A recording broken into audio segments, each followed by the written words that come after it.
Hello, welcome back. Today we're gonna talk about Yeezy again.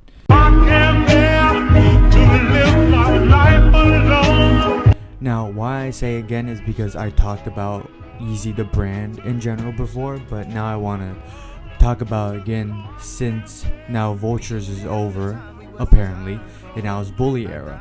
And ever since Ye went on his rants and all the stuff that he's been posting on Twitter, not anymore now, but the stuff he posted and is very controversial, of course. I don't agree with what he says, but I want to talk about where the brand designs right now.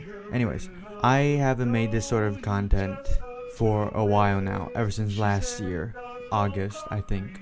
And now I'm making it again because I have not been able to make any vlogs because life has not been interesting at all. It's just exam preparation. I did my IB art exhibition, which was amazing. I love everyone's works, and I got into university finally. After all these months of applying and getting ready and making a portfolio.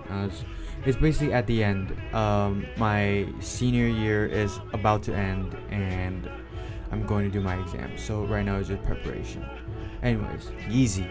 I'm not going to talk about the stupid swastika shirt or the KKK hood that he posted on Twitter. I'm not going to talk about that. That is not what I'm going to talk about. I do not give a lick of care about that post. I think it's just attention grabbing, that's it. I want to talk more about the clothing that he posted on Yeezy before Shopify took it down. The windbreakers, not the Sean John t-shirts, the windbreakers, the coats, the joggers, and the shoes, which is something that I found interesting. I didn't purchase any of the items because I was wishing, my friend and I, we were wishing that we can get it later on when reviews came out about it, but he started ranting and we never had the chance to get it. Now, I want to talk about it is just my personal opinion on it. I think it's boring. It's not revolutionary. It's a simple hoodie. I saw the review of one of the hoodies and it looks nice. I'm not judging it. It looks nice. I have the Yeezy Gap hoodie on me right now that I thrifted in Japan for a good price. But that's besides the point. Those designs are uninteresting in the way that people would buy it. I would buy it because it's just a regular hoodie. It's a windbreaker, right? But it's boring in the sense that it's not innovative as I thought Yeezy would be. And it's dragging me to the idea that Yeezy is innovative not because of Ye, but more because of the designers that had worked with him, like Cesar Drobo, Steven Smith, and such. And it gives me the feeling that without them, Ye is not able to produce well finalized products. And I know he cut out his deal with Adidas, and I know Adidas had treated him horribly when it comes to their contract, right? However, you can see the clear difference between production, quality, all of that. You can clearly see the difference, and it shows that it gives the feeling that Ye is losing his touch when it comes to creativity and design. It's hard for me to admit this because I am a Ye fan.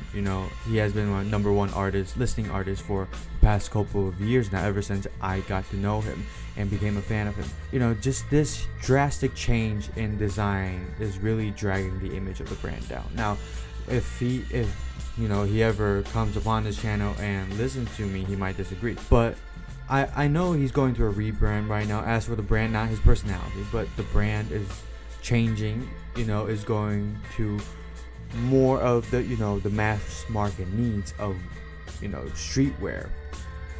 But it's not as innovative. Like this hoodie that I'm wearing right now, it's kind of innovative, the double layered, the crop fit, the very nice design hood. It's all, interesting. But, the Gosha collab was nice, but the patterns were just simple. It wasn't anything similar. I just think it's not as interesting. The fits are nice. I'm not gonna deny that. It's simple, it's minimalistic, which is what he wants to promote.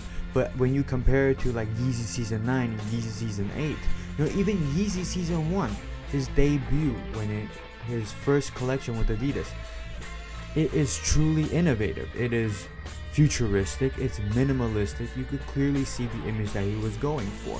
Yeezy Season 8, Yeezy Season 9, he really promoted the image of futuristic, alien-like, unearthly feeling, aesthetic to his products. But now it's just going with the mass market wants. And that's begging me the question of, is he doing it because it is his true design theory? Is he fitting this to mass markets?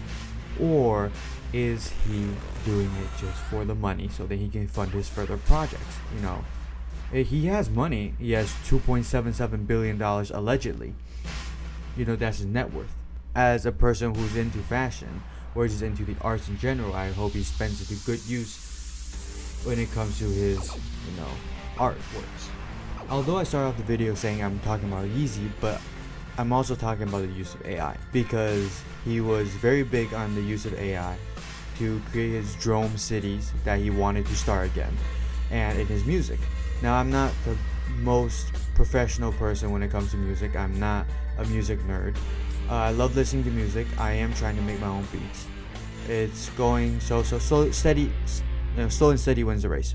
The use of AI, I have tested out myself. I have purchased the ChatGPT 4, and truly I can say from the bottom of my heart, it is making a lot of processes easier. An issue that I have right now is solidifying my ideas. This is not promotion, by the way. A problem that I'm facing right now as a creative is solidifying my ideas. Now, that does not say anything about me not having technique, but like right now, I'm stuck in the situation of constantly needing to study for exams, right? I need to prep for my future. I need to prep for the graduation trip that I'm doing. I need to prep for a lot of things.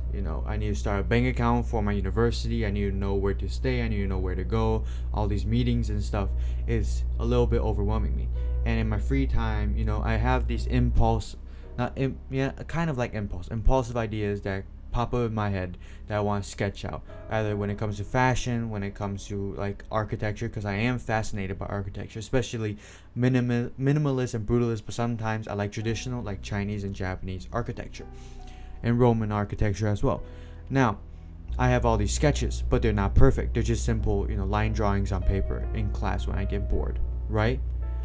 And when I have these sketches, I really want to solidify the ideas. I want to create something new. I want to actually see the product. Now, I haven't learned the skills on how to make actual 3D models of it, right? And I don't have time to make them either. I can't really make a dress out of nowhere. I can't make a jacket out of nowhere. I can't make anything with the limited resources and limited time I have. And so I tried ChatGPT 4. Generating my ideas and turn to real life. I have a whole Instagram page called Dexperiments, DXPRMNTS, right? Taking out the vowels out. And basically Daniel's experiments. I post my AI designs on there because I just want to, share my ideas. And you can see, I'll put the pictures up. You can clearly see how AI is able to solidify the ideas, and it's truly fascinating because it has shortened the process of finding someone to fully make the jacket to the point that you can just generate an image, refine it so you can get the fit that you want, and then just put it on a model with AI, and you can see a full version of it. Now, you won't get the physical one because you don't have a hologram, right? But still, to that level right now, it's fascinating. And it's also same with the architecture posts I've been posting. It is just amazing, right? And it's really getting my ideas out there and solidifying my ideas. Now, the topic AI is very polarized.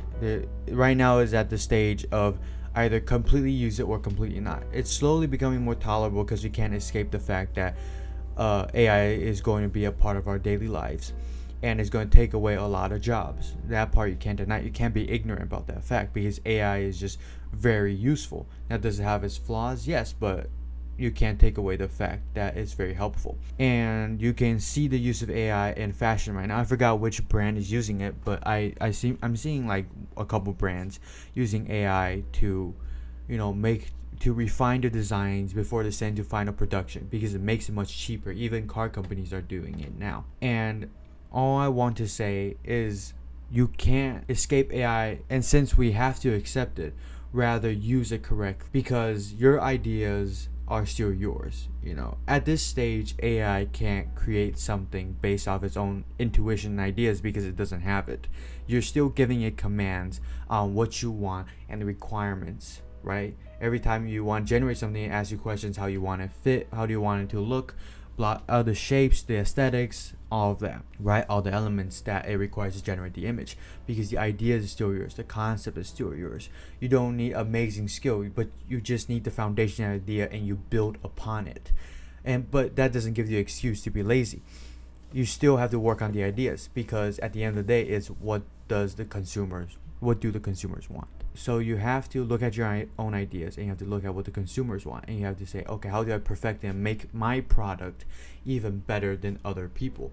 And that's the problem right now in the industry. Is okay, just to let you know, this video is really going everywhere, and me just speaking my mind out. The problem in like a lot of industries right now, like car industries and in the fashion industry, is that a lot of people are just making the same thing over and over again. I've been seeing the same jackets, I've been seeing the same hoodies, I've been seeing the same pair of pants, right? It's all the same cut, same pattern, everything. Now, if a brand is doing that because it's trying to fund its project to be more creative, that part I understand, because big brands and innovative brands like Yohji Yamamoto, Comme des Garçons, Issey Miyake, they all have sub-brands to fund their overall goal of being more creative, right? However, if your brand is just making regular streetwear clothing, now I'm not shitting on streetwear, but you look at Martine Rose, you look at Balenciaga, I think there are a couple of African brands combining their culture with streetwear, and you can also see like Asian streetwear brands, combining Japanese or Korean or Chinese, Taiwanese, clothing, traditional clothing into streetwear, and that's what interests me. And of course, there's always brands, that make hoodies, but what makes yours special, because look at Supreme. Their collections are bland, they're boring now, it's not interesting.